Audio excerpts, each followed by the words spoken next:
Episode 292. So Detective Psycho Malone is taunting Leah about how she's fallen and she's being chained to a hospital bed and selling the hospital's plasma to a criminal organization. So basically she's walking, in so many words, to Hall of Shame, because all the hospital employees are looking at her like, damn, that's messed up. The head of the hospital is now just a mere criminal. So, but with Detective Psycho Malone, ain't that the pot calling the kettle black? I mean, he's unalived people for Joey, so he got a lot of nerve. Next, Donnell sees Vanessa at the country club, and they start talking about Derek's shooting and the illegal plasma ring. So Vanessa says that the plasma ring is a foreign concept to her. And Donnell asks her, like, is it really? Because look at who you with. So he tells her that he's thinking Joey is involved, and he believes his mother knows. And in my opinion, I agree. Well, I don't think her dingbat whip butt knows, but I believe Joey is involved. Next, the chief goes to check Joey about having Randy survey the warehouse. And Elon wants to know, how is he involved? Because he knows he is. Because why would he send Randy there if he wasn't involved? So, Joey, he's going to deny being involved. Of course, that's in the criminal rule book. Deny, deny, deny. Next, Donnell tells Gangsta Boo that Joey's name is written all over the illegal plasma ring incident.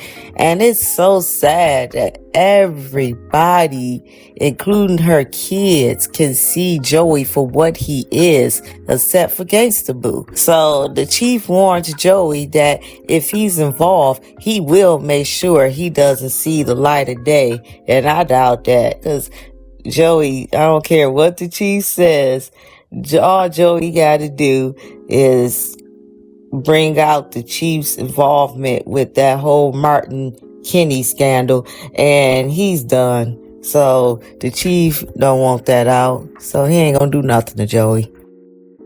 Next, Psycho Malone tells Leah to tell him everything she knows, and he can help her. So Leah tells him she's not saying anything unless she has a lawyer. And really, what can you do, Psycho Malone? There ain't nothing you can do. You ain't no DA. Next, Jacob tells Grayson, due to having immunity from charges regarding the ring, his records will be sealed and he can go back to his job without anyone knowing about his involvement in the ring. Well, one person though, Ashley. Next, Ren threatens Jacob that if he gets out, Jacob better be careful, and he tells Jacob he has something he wants, the identity of the Impaler. So now he wants to turn snitch. And I wonder, does he really have the identity? Next, Tomas and Black Nancy Drew starts putting together that Leah may have sent her goons to take care of Lynette. But Bill warns them about assuming anything. And that's true. Because if you don't have any evidence, it's just an assumption. And Black Nancy Drew need to go sit down somewhere. Girl, you are not a detective and you sure in the hell ain't good at it. Next, Donnell tells Gangsta Boo that it would make sense that Joey's involved with the ring, and it would explain why he donated so much money to the free clinic. So naive Gangsta Boo says he wanted to honor Doug. And even her son is like, he can't believe that came out her mouth. Why would he want to honor Doug when he's been chasing you from the beginning. Even, I mean, when Doug was alive, he was chasing Vanessa. He's the one who got Doug all involved with getting in debt from gambling. So stop. He don't give a damn about no Doug. So Darnell tells her, why would Joey donate so much money to honor someone he barely knows? Exactly. So Gangsta Boo wants to know if Deanna got to him. And that ain't Deanna getting to him. The boy is putting 2 and 2 together. That's common sense. So Darnell tells her he ain't buying it, and he shouldn't. And she tells Darnell that he knows Joey. He don't know Joey. See, this is what makes Gangsta Boo so naive and stupid. Why would you tell your kid that he knows Joey? He don't know a damn thing about Joey, but that he's a mobster. He don't know him personally. And then she says he knows better. How? He ain't sleeping with him. How he knows better? Next, Detective Psycho Malone finds out from Joey he's still part of his organization and that he can't retire yet. And that's why I said Detective Psycho Malone was calling the kettle black when he talking about Leah. He got a lot of nerves, and he's sitting up here working for Joey. Next, Leah explains to Shanice that because of her bank account being drained, she only participated in the illegal ring to get her money back. So Shanice tells her drained bank account isn't a reason to sell her soul. And Shanice tells her too that she set off a chain of events that got her friend killed, and she can rot in hell. Next, Jacob tells Leah that Grayson has an immunity deal and she may be able to cut a deal of her own.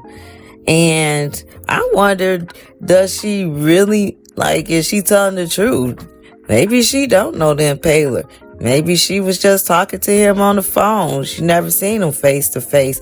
And especially if it's Joey, I would assume that Joey don't want his face attached to any of that. So it could have been just interaction through the phone or text.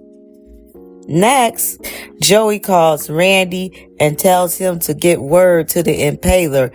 Enough is enough. And I don't know if Joey's throwing us off or if the Impaler is someone else. Everything leads to Joey, but we all know in the soap world, they love to come with a twist. So it could be somebody else. Or Joey could just be covering his ass. Next, Darnell tells Joey that he believes he's involved with the ring and that Joey's been playing him and his sister all along. Next, Black Nancy Drew is at the country club with Tomas. She's talking too loud because she's talking about if Leah isn't the reason Lynette disappeared, it could have been someone else. And then she says that all she needs to know from Leah is did she have Lynette killed? So Gangsta Boo is sitting up there listening from across the room. Next, Jacob tells Leah they need anything she knows about the Impaler, and he tells her they can protect her and she doesn't have to be afraid.